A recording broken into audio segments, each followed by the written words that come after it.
The story begins with a guy named Miyama Kaito, third-year university student who's basically just drifting through life. One day, while walking down the street, he notices 3 high school students ahead of him laughing and enjoying themselves. For a brief moment, he wonders if he ever had anything like that, something he genuinely enjoyed, but almost immediately he gives up on the thought. Even back in high school, he never really had any passion or goal. His life has always been plain, predictable, and honestly, kind of empty. And then out of nowhere, everything changes. Kaito accidentally steps on a strange magic circle, and in an instant, he and those 3 students are transported to another world. When they arrive, they're greeted like important guests. One of the students is even addressed as a hero, but there's clearly been some kind of mistake. Instead of summoning just 1 person, they ended up bringing 4. A noblewoman named Lilia explains the situation. She apologizes for the error and assures them that they're not in danger. The boy, Mitsunaga, has been summoned as the official hero, while Kaito and the 2 pearls, Yuzuki Hina and Kusunoki Aoi, were just caught in the summoning by accident. Still, they'll be taken care of and allowed to stay in this world for about a year until they can be sent back. Now, at this point, you'd expect the usual setup. Hero versus Demon Lord, big war, all that. But surprisingly, that's not the case here. The Demon Lord was defeated centuries ago, and the world is actually peaceful now. Humans and demons coexist, and there's no major conflict going on. The summoning ritual isn't for war anymore. It's basically part of a festival held every 10 years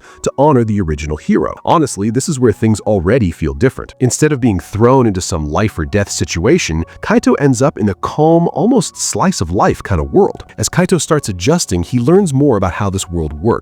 It's divided into 3 realms: the human world, the demon world, and the divine world. They overlap in certain ways, so it's not unusual to see different races interacting. And unlike typical fantasy settings, demons here aren't enemies. They're just another part of society. While exploring a nearby village with a maid named Luna, Kaito sees this coexistence firsthand. He even meets a mixed-race child, which really drives the point home. Luna herself turns out to be mixed as well, and she explains how things used to be different, how the worlds were once separate and cautious of each other. But over time, thanks to the powerful figures and the first hero, peace was established. Kaito listens to all this, clearly surprised. For someone who's been living such a dull life, suddenly being dropped into a peaceful fantasy world is kind of surreal. But then comes one of the most important moments early on. Kaito gets lost in the village and ends up meeting a mysterious girl named Kuro Muena, or Kuro for short. At first, she seems friendly and a bit playful, casually reading his thoughts and confirming that he has magical power. Yeah, she can literally read his mind like it's nothing. She helps him out, gives him a magical item to find his way back, and just before leaving, she casually mentions she's a demon who's lived for centuries. No big deal. What stands out here isn't just her power, it's how naturally she interacts with him. There's no intimidation, no tension. She treats him like it's completely normal, like they've known each other for a while. Later that night, she shows up again, and this time, things get more personal. Kaito has always lived without really wanting anything. No dreams, no goals,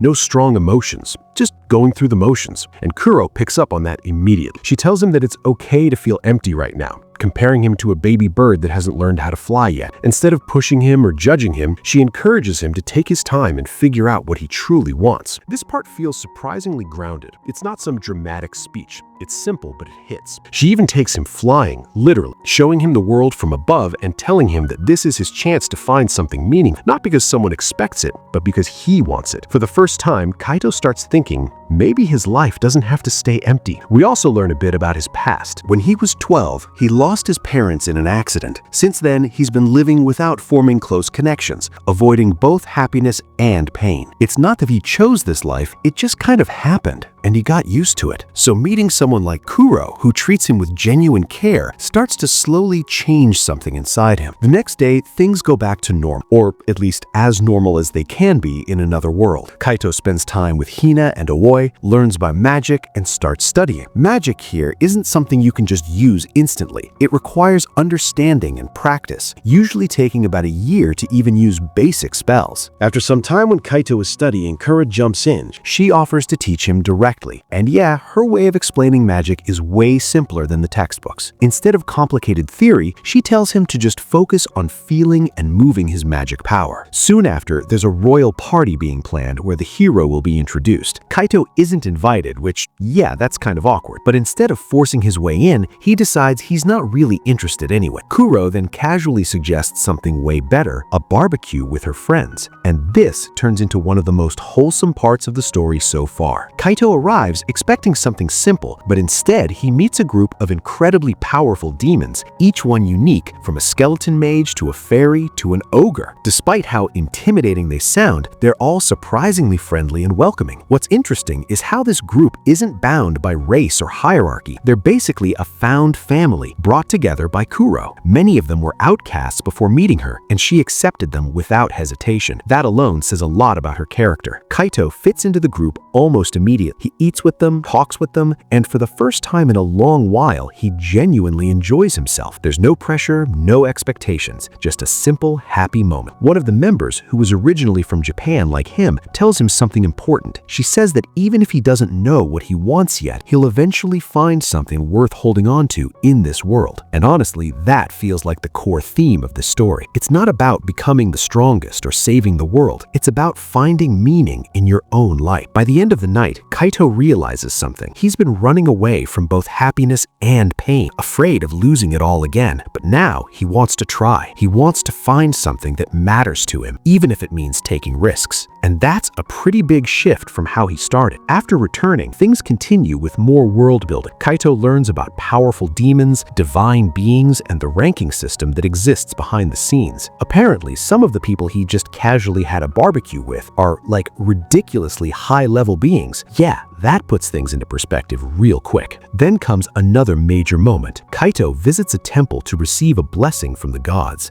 but instead of a normal process, he ends up meeting a top-tier goddess named Shallow Vernal, Shiro for short. And just like Kuro, she's not what you'd expect. She casually invites him to have tea, talks to him like it's completely normal, and then offers him something insane, anything he wants. Power, wealth, fame, literally anything. Now, most people would jump at that chance instantly, but Kaito refuses. Not because he doesn't want those things, but because he realizes that they wouldn't actually solve his problem. What he's looking for isn't something that can just be given to him. It's something he has to find on his own. That decision says a lot about how much he's already changed. Shiro, instead of getting upset, actually seems impressed and then gives him a proper blessing, one that's clearly far beyond normal, and even asks to meet him again in the future. By the time Kaito leaves the temple, it's obvious that he's starting to stand out in this world, not because he's the hero, but because of the connections he's forming and the choices he's making. And yeah, it's kind of funny. The guy who thought he'd just live a quiet, uneventful life somehow ends up catching the attention of some of the most powerful beings in existence. As the group heads back, they run into a creepy noble who starts bothering the girls. Kaito steps in without hesitation, shutting it down. It's a small moment, but it shows that he's not the same passive person anymore. He's still calm, still simple, but now there's a bit of resolve behind his actions. Right after that tense moment outside the temple, things take an even stranger turn. Everyone suddenly goes quiet as a new presence arrives, the goddess of time herself. The atmosphere shifts instantly. People step aside, lower their heads, and even Lilia, who's usually composed, freezes up. The goddess walks calmly through the crowd, but instead of heading toward the main hall, she stops right in front of Kaito's group. She looks at Lilia first, then shifts her attention directly to Kaito. Without any hesitation, she points out that he's surrounded by something unusual, something tied to a demon of carnage. That line alone is enough to make things feel off, because Kaito immediately remembers Kuro saying something similar before. Then, just as casually as she appeared, the goddess leaves after giving Lilia a blessing.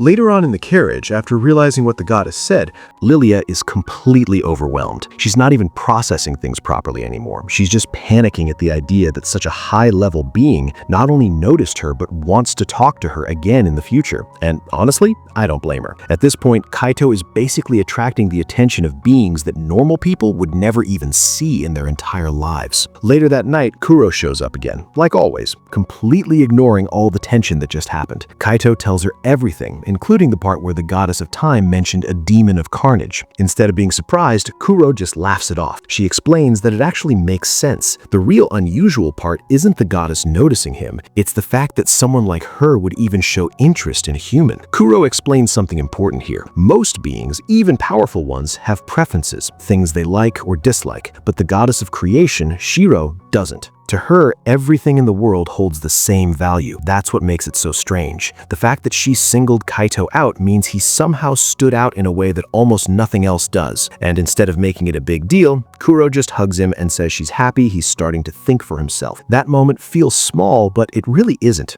Kaito isn't being pushed toward power or greatness. He's just slowly becoming more aware of what he wants. From there, things calm down a bit. Kuro starts training him more seriously, and just like she said before, his magic begins to develop quickly. Within a few days, he's already reaching the point where he can actually control it. But then we get a major shift. Kaito decides to tell Lilia the truth about Kuro. And yeah, that does not go well. The moment Lilia reads Kuro's letter, her entire mood changes. Her hands start shaking, and Luna, the usually calm maid, literally faints after reading it. That's when it's revealed. Kuro isn't just some high-ranking demon. She's one of the 6 demon kings, the Dark King. And not just any king, arguably the most dangerous one. The entire mansion goes into full panic mode. Lilia starts preparing like they're about to host the final boss of the world. Orders are given, chefs are called in, security is tightened, everyone is acting like one wrong move could get them killed. Meanwhile, Kaito is just standing there like, wait, what? Because to him, Kuro is just Kuro. When she finally arrives, the contrast is almost funny. The atmosphere around her feels heavy, almost suffocating, like something overwhelming is approaching. But the moment she sits down next to Kaito, she drops that entire aura and goes back to her usual playful self. It's like flipping a switch. She talks casually, jokes around, and even asks to visit again sometime like it's no big deal. Meanwhile, Lilia is barely holding herself together the entire time. One of the best parts here is when Kuro casually recognizes Luna and starts chatting with her like an old acquaintance. It completely throws off the tension and makes it clear this terrifying demon king isn't what people expect. But at the same time, there are glimpses of something else. When a letter arrives from the king, Kuro's expression changes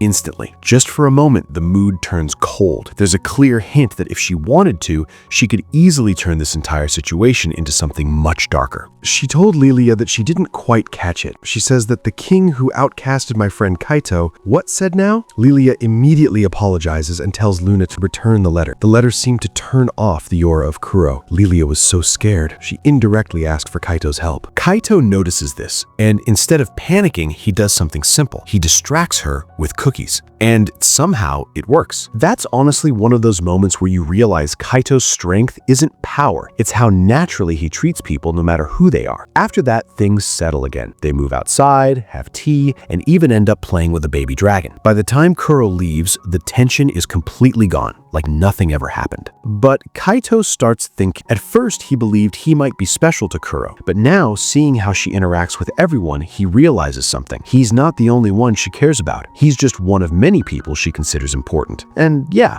that realization hits a little. It's not dramatic, but it's real. That slight feeling of maybe I'm not as important as I thought is something a lot of people can relate to. But Kuro, being Kuro, doesn't leave it there. Before she goes, she quietly tells him she felt lonely not talking to him properly that day and suggests they go out together next time. So yeah, that clears things up pretty quickly. About half a month passes and we move into one of the most relaxed parts of the story. Kaito and Kuro's first proper date. And honestly, it's just normal. No big stakes, no intense drama, just 2 people walking around town, eating food, talking, and enjoying the day. Kaito is awkward at first. It's literally his first date, but Kuro keeps things light and easy. At one point, they even share a drink from the same cup, and Kaito gets visibly embarrassed. It's small, but it shows how inexperienced he is with this kind of thing. What stands out more, though, is how Kuro handles things. She's incredibly powerful, like ridiculously powerful, but she deliberately avoids interfering with the world unless she has a reason to. She believes humans and demons should handle their own problems. That idea gets tested almost immediately. A group of wyverns suddenly attacks the town. People panic, chaos breaks out, and for a moment it looks like things might get serious. Kuro initially holds back, but then she sees a child in danger, and just like that, her entire attitude changes. She freezes all the wyverns mid-air with ease and without hesitation completely erases them using spatial magic. No struggle, no drawn-out fight, they're just gone. Then she turns back to Kaito, smiling, and asks to continue the date. That contrast is honestly kind of insane. One second, she's casually chatting. The next, she wipes out a group of monsters like it's nothing, and then she goes right back to normal. It really shows just how far above everyone else she is. After that, the date continues like nothing happened. They visit shops, talk about books, and just spend time together. Kaito even tries to buy her a gift, showing that he wants to give something back instead of just receiving. That's another small but important change in him. By the end of the day, he realizes something clearly. He wants to get closer to her, not because she's powerful, not because she saved him, but because he genuinely enjoys being with her. And instead of waiting, he decides that next time he'll be the one to invite her out. Now, just when things feel calm again, the story shifts back into chaos. Kaito returns to the temple with Lilia for her meeting with the goddess of time. This time, things are supposed to be formal and serious, but the moment they enter, everything goes completely off the rails. The maid accompanying them in starts arguing with the goddess of time. Not just arguing, actually fighting her. And not in a normal way either. They're moving at speeds Kaito can barely even process, throwing insults at each other like it's some kind of ridiculous rivalry. At this point, Kaito just kind of accepts it. He doesn't even question it anymore. He just thinks, yeah, this is normal now. Still, he tries to stop them using his magic. And surprisingly, it works. Both of them pause, actually noticing. That alone says a lot about how far his abilities have come. But then things get even more ridiculous. To clear up a misunderstanding, Kaito asks Shiro for help, and she shows up just like that. No warning, no buildup. The literal goddess of creation appears in the room, and the reaction is immediate. The goddess of time, who was just fighting moments ago, instantly kneels. Lilia completely loses it and faints on the spot. Meanwhile, Kaito is just standing there like, yeah, this again. But then Shiro casually says something that completely makes things worse. She describes Kaito as someone trying to capture her affection, making it sound way more suspicious than it actually is. And now everyone is looking at him like he's some kind of dangerous weirdo. At this point, Kaito is just done. He has to explain everything properly just to calm things down. Once things settle, the goddess of time starts analyzing him seriously. She notes that his magic is unusual. It adapts easily, accepts other powers without resistance, and allows him to interact with beings far beyond normal limits. Basically, Kaito doesn't overpower others, he connects with them, and that's probably why people like Kudo and Shido are drawn to him. Still, there's a warning. Even though he can get close to powerful beings easily, that doesn't mean it's always safe, because not all of them are as kind as the ones he's met so far. The goddess of time gives Lilia a serious warning about the other demon kings. She makes it very clear that Kudo is an exception, not the standard. Some of the others, especially the War King and the Death King, are in a completely different level of danger. And when she mentions the Death King, Isis Remnant, her tone changes completely. She describes her almost like a walking disaster, something that shouldn't be approached under any circumstances. That warning sticks, but at the same time, Kaito is still casually sitting there having tea with Shido like it's a normal afternoon. That contrast never really stops being weird. And the next he's chatting about snacks and random topics. And honestly, at this point, Kaito himself doesn't even question it much anymore. When they return to the mansion, Lilia finally snaps. She's been holding everything in for too long, and now she just grabs Kaito and starts demanding answers. From her perspective, it makes sense. This guy somehow met the goddess of creation, had tea with her, got blessed by her, and never mentioned it properly. That's not something you just casually forget to explain. Kaito barely survives that interrogation, and once things settle, he ends up spending more time with Kudo again. They go back to their usual routine: tea, casual conversation, and those weird baby Castella snacks. During one of these moments, he asks about the tension between Ein and the goddess of time, and Kudo just brushes it off like it's normal. According to her, that kind of rivalry is just how they show recognition toward each other. Basically, if they're fighting, it means they respect each other. That's a very different way of looking at things. From there, Kaito suggests something simple: taking Lilia to the Sacred Tree Festival. It's a peaceful event held by elves where they celebrate nature, gather food, and just enjoy the season. Kudo likes the idea immediately and encourages him to experience as much of this world as possible. This is something she keeps repeating in different ways. Don't rush, just explore and find what matters to you. But then comes one of those moments where Kaito completely overthinks things. Kudo suddenly pulls him into a more intimate situation, telling him to relax and lie down. For a second, his brain just goes into full panic mode. He starts connecting random ideas, remembering Shido's weird comments, and assuming something way more serious is about to happen. And then, it turns out she just wanted to give him a massage. Meanwhile, Kuro's just casually helping him relax because she noticed he's been pushing himself too much. Still, even in that light moment, Kaito starts questioning something deeper. Why is someone like her going this far for him? He doesn't see himself as special, and from his perspective, there's nothing particularly outstanding about him. But instead of asking her directly, he stops himself, because deep down, he realizes that answer isn't something she can give him. It's something he has to figure out on his own. The next morning shifts the tone again. Kaito runs into Sieglinde, one of the mansion's staff and shares tea with her. It's a quiet, grounded moment. Nothing dramatic, just normal conversation. But even here, something stands out. The tea he brings, which Shiro gave him casually, turns out to be extremely rare, something that shouldn't even exist in the human world. And once again, Kaito just treats it like it's no big deal. He also checks on Lilia, who's been overworking herself because of all the attention she's been getting lately. All those connections Kaito made, yeah, they're affecting her too. Nobles, organizations, temples, everyone is suddenly reaching out to her. She admits something important here. Despite being a noble, she was isolated for a long time because of her past as a knight. She didn't have strong connections like others did. So even though the current situation is overwhelming, it's also something she never expected, to finally have people reaching out to her. Kaito doesn't make a big speech or anything. He just tells her to take breaks. And honestly, that simple approach fits in perfect. But then the story shifts again, and this time it gets serious. At the royal castle, reports start coming. Monsters are fleeing from the north. The knights who encountered whatever caused it are mentally broken. And at the center of it all is the Death King. The entire capital goes into lockdown. Streets are emptied, people are told to stay inside, and preparations are made to avoid any unnecessary contact. Not to fight her, just to avoid her. That alone tells you everything about her presence. Meanwhile, completely unaware of all this, Kaito is just walking around town like normal. And this is where things get strange in a different way. He enters a random shop and meets a girl named Alice who's wearing a ridiculous cat costume and trying way too hard to sell her products. At first, it feels like a joke scene, but as it goes on, you realize something's off. Despite her weird behavior, the items she sells are actually high quality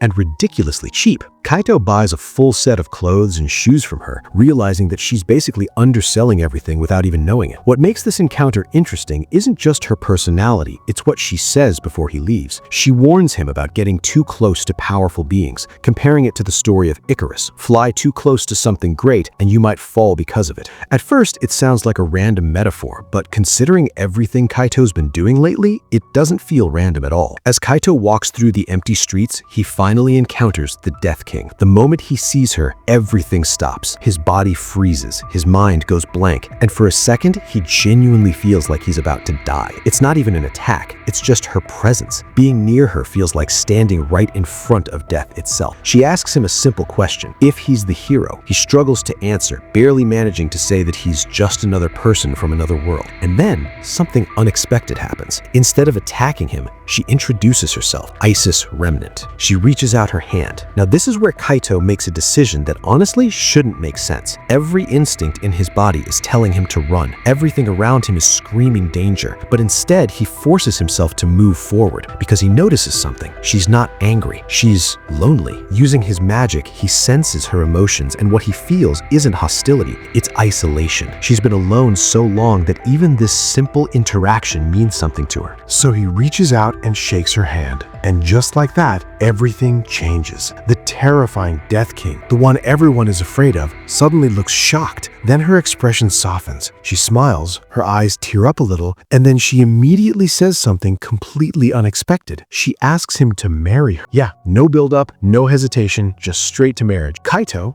obviously, is completely off guard. He doesn't reject her harshly though. Instead, he suggests they start as friends first, since they don't even know each other yet. And surprisingly, she agrees. She even asks if she can visit him again, and he says yes without thinking too much about it. When Kaito returns, Lilia is already searching for him in panic. The moment she finds him, she doesn't even ask questions. She just grabs him and runs back to the mansion like her life depends on it, because in a way, it does. Once they're back, she explains the situation. The Death King is in the capital. Anyone who disturbs her could be killed instantly. That's why the entire city was empty. And then Kaito casually says, yeah, I met her. The room goes completely silent. Lilia can't even process it first. Then it hits her all at once. Not only did he meet her, he came back alive. And then he makes it worse. He tells them she might visit. At this point, Lilia is basically on the edge of losing it complete. From her perspective, this isn't just dangerous, it's catastrophic. But Kaito doesn't see it that way. To him, Isis wasn't terrifying. She was just lonely. And somewhere else, in her own castle, Isis is thinking about him too. For someone who's been isolated for so long, that single moment, someone reaching out without fear, meant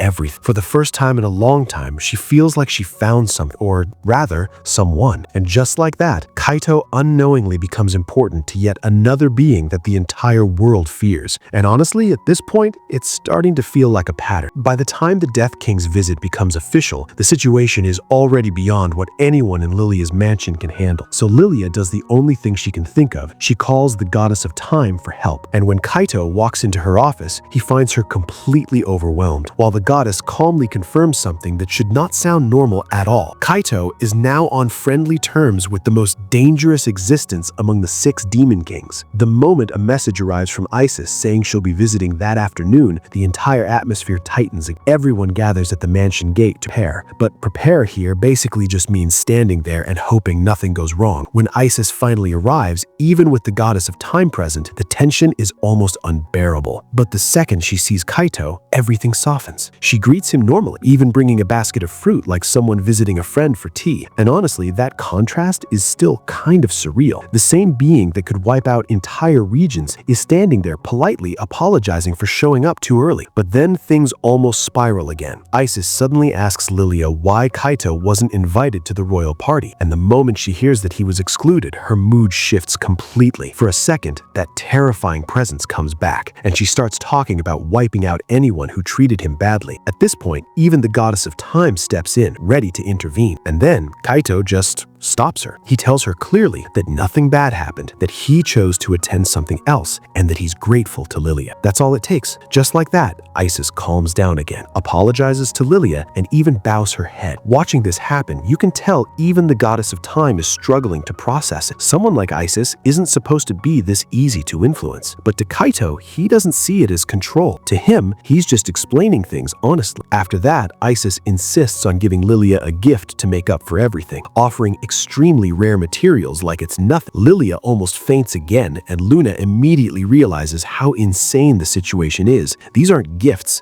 they're basically national-level resources. Eventually, things settle enough for Kaito to invite Isis inside, and once they're alone, the tone changes again. Instead of being tense, it becomes quiet, almost peaceful. They sit together, drink tea.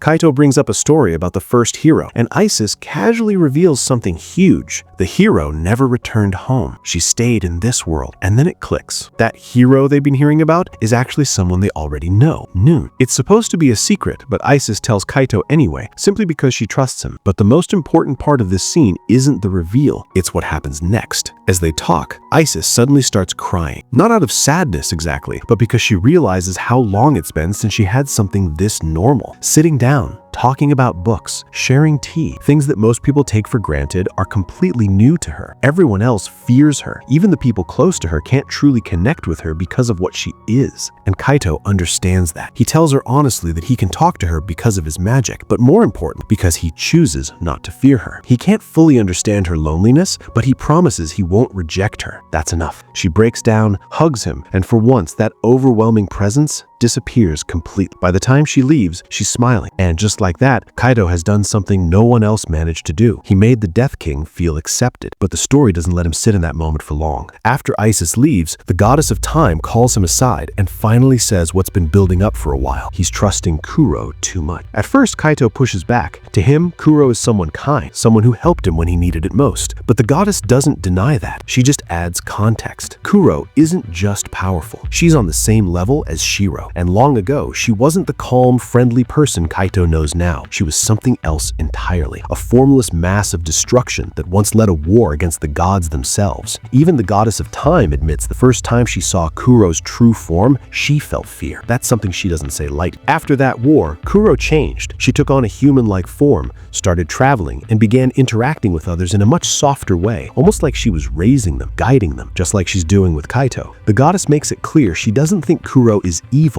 but she also doesn't believe she acts without a purpose. There's always intent behind what she does, and right now, no one knows what that intent is. That warning hits different, because up until now, Kaito never questioned it. He just accepted Kuro as she is, but now, for the first time, there's doubt. Still, when he talks to Kuro again, he doesn't confront her. Instead, he does something very Kaito-like. He tells her that no matter what her past is, she's still someone important to him. He doesn't try to force answers out of her. He doesn't demand explanations. He just decides that if she wants to tell him someday, she will. And honestly, that approves approach feels way more natural than anything else he could have done. Kuro's reaction is subtle, but you can tell it matters to her. From there, things shift into a lighter tone again. Kaido starts preparing for the Sacred Tree Festival, helping Lilia relax a bit, and even visiting Alice's shop again. That whole interaction with Alice is chaotic in its own way. She's completely broke because she spent all her money on gambling, and instead of fixing her situation properly, she just keeps acting the same way. Kaito ends up giving her advice on how to actually sell her products, realizing that her problem isn't quality, it's presentation. It's one of those small side moments, but it shows how grounded Kaito still is. Even with everything going on, he's still helping people in simple ways. But then things escalate again. On his way back, he runs into someone new, a girl floating lazily on a cushion, introducing herself as the goddess of fate. And yeah, just like the others, she's not normal either. She immediately starts talking about wanting to quit her responsibilities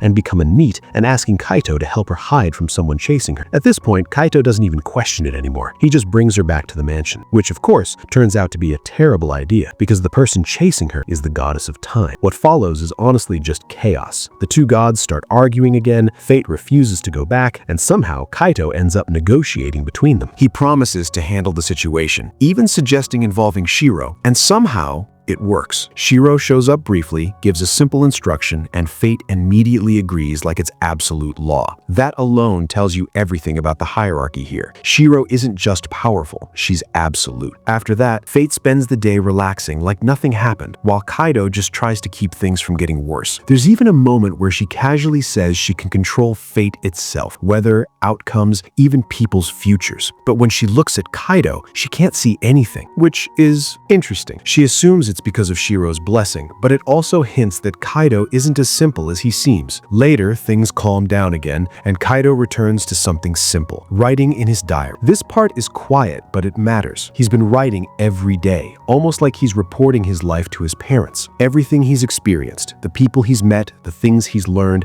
it's all recorded there. And when he realizes that the diary only lasts a year, it hits him. His time in this world is limited. That thought lingers as he prepares for the next step. Soon after, he, Lilia, and the others head to the Sacred Tree Festival in the Elven Lands. The journey itself is already impressive, riding a dragon carriage into a massive city built around a glowing sacred tree. The atmosphere there is completely different. It's lively, colorful, and full of energy. For once, things feel normal. They meet Siegelsen's parents, who are loud, overly expressive, and completely different from her calm personality. It's a funny contrast, especially when her father immediately starts praising her and even suggests she should date Kaito. Yeah, that doesn't go well, but it adds to the relaxed tone of the moment. As they explore the festival, there's a big announcement, a special reward for the event, a fruit from the world tree that can heal anything, even lost limbs. The moment Lilia hears this, her entire focus changes. She decides she's gonna win it, and without hesitation, she jumps into the competition, leaving everyone behind. Kaito watches her go, a bit concerned, but he doesn't follow. He trusts that she has her own reasons. Instead, he continues exploring the festival, casually running into familiar faces,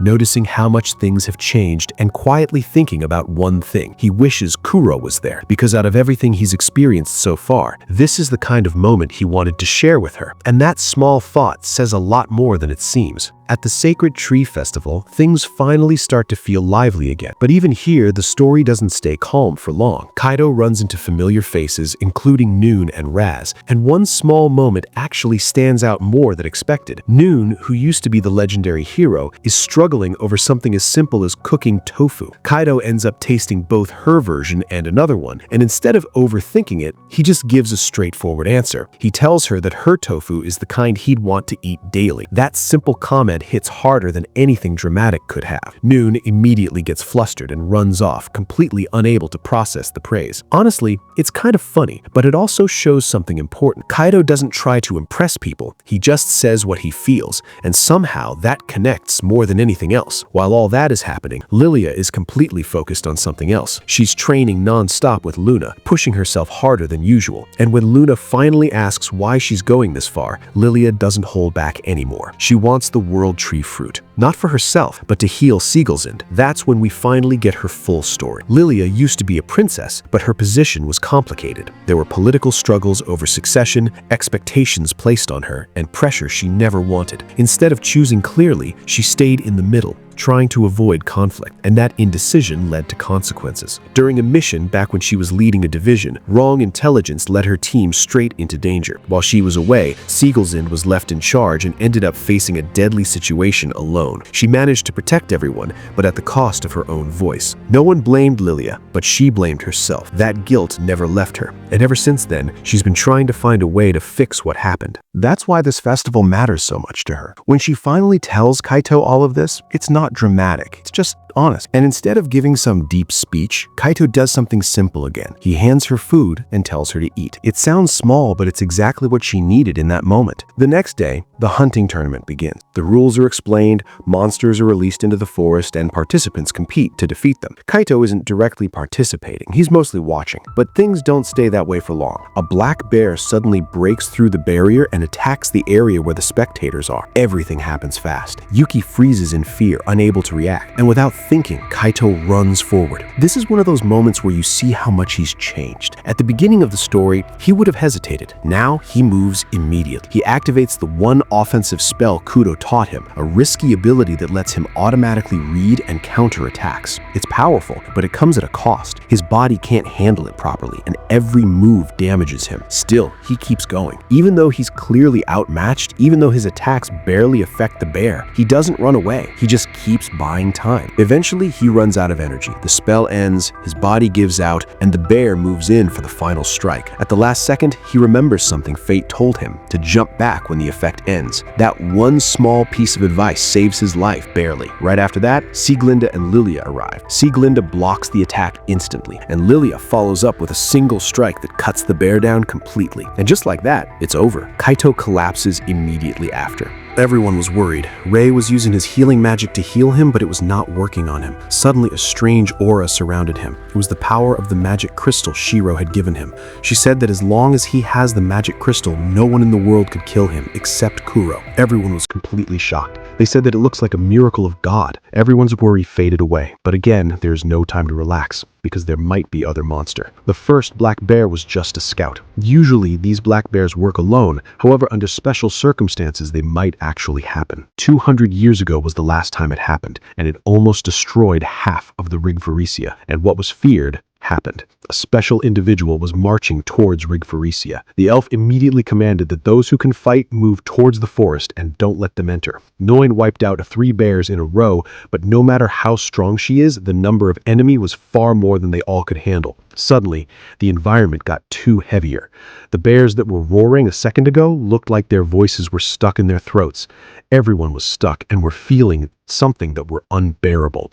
It was fear. Everyone was scared to death because someone had arrived. They all heard something unforgivable. How dare you? How dare you hurt Kaito? The voice was of none other than the Death King, Isis, and she looked like she's really in a bad mood. When he wakes up, things are quiet, too quiet. Isis is there. She's standing beside him, clearly shaken, and the moment she sees him awake, she hugs him tightly, almost like she was afraid he wouldn't wake up at all. Then she casually says something terrifying. She erased everything that hurt him. No exaggeration, no metaphor. She literally wiped out all the black bears. What happened after Kaito passed out wasn't a battle. It was annihilation. The entire area was devastated by her power. Guards collapsed, people fainted, and even experienced fighters couldn't handle the pressure of her magic.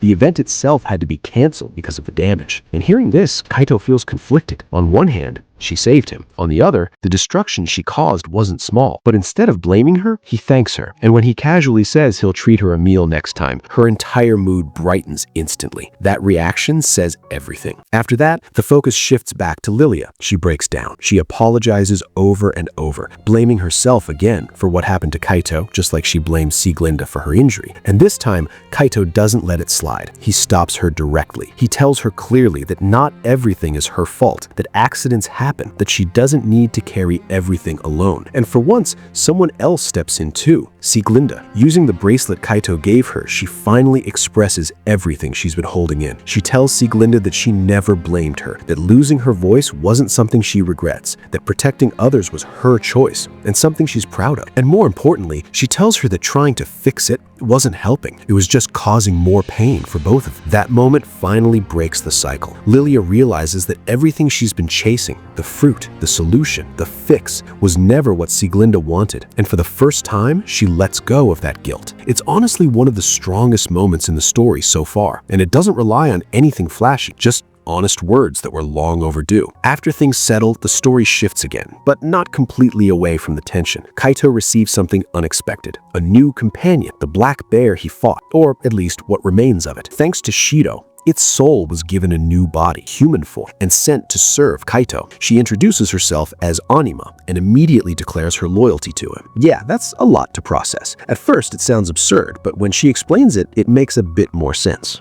She wasn't acting on her own before, she was being controlled, and when she saw Kaito stand against her without running away, she developed a sense of respect toward him. Now she wants to serve him to regain her pride. Kaito doesn't fully understand it, but he accepts her help anyway, because at this point, this kind of thing is just normal for him. Later that night, he has a quiet moment with Sieglinde. They walk through the festival at night, surrounded by fireflies, and talk without needing many words. She thanks him for helping resolve things with Lilia, and he thanks her for stepping in during the fight. It's simple, calm, and honestly a nice break after everything that just happened. The next day moves into the harvest part of the festival. This time, instead of fighting, the focus is on gathering fruits with the help of spirits. It's supposed to be about connection, trust, and cooperation. And once again, Kaito stands out immediately. While others struggle to gain the spirit's trust, they naturally gather around him. One even hands him a fruit almost instantly, which surprises everyone watching. Before long, he's surrounded by them, not competing, not struggling, just naturally connecting. And as he sits there, eating the lunch Sieglinde prepared for him, with spirits gathering around, as the harvest continues, Kaito follows the spirits deeper into the forest, not really knowing where they're taking him. They tug at his clothes, guiding him forward until he reaches something completely unexpected, a massive tree, and from it, a presence that feels different from anything he's encountered before. That's where he meets the World King, Lilywood. Unlike the others, her appearance alone makes it obvious she's not just another powerful being. She's literally connected to the tree itself, like she's part of the world around her. But instead of being distant or overwhelming, she speaks to him gently, almost like she's been waiting to meet him. And the reason is simple: Isis. Lilywood thanks Kaito sincerely, explaining that she's known Isis longer than anyone, yet she could never truly help her. No matter how much power she had, it didn't matter. What Isis needed wasn't strength, it was someone who could accept her without fear. And somehow, Kaito did that. He didn't defeat her, didn't overpower her, he just reached out and treated her like a normal person. And for someone like Isis, that was enough to change everything. You can tell this means a lot to Lilywood. She's not just thanking him out of politeness, she's genuinely relieved. Then she offers him something in return, anything he wants. And for a moment, Kaito hesitates. He thinks about Lilia, about everything she went through, about the fruit she wanted so badly, but he also remembers what Sieglinde said, that forcing a solution isn't always the right answer. Still, he decides to ask, not as a reward, but as a personal request. He asks for the World Tree fruit, and just like that, Lilywood gives it to him. No hesitation, no conditions. To her, it's not something rare, it's just something she can provide. But she also explains why it's usually restricted. A fruit that can heal anything could easily throw the world into chaos if it were freely available. Even so, she trusts him enough to hand it over. Before leaving, she gives him one more warning about the Phantasmal King, someone known as No Face. Unlike the others,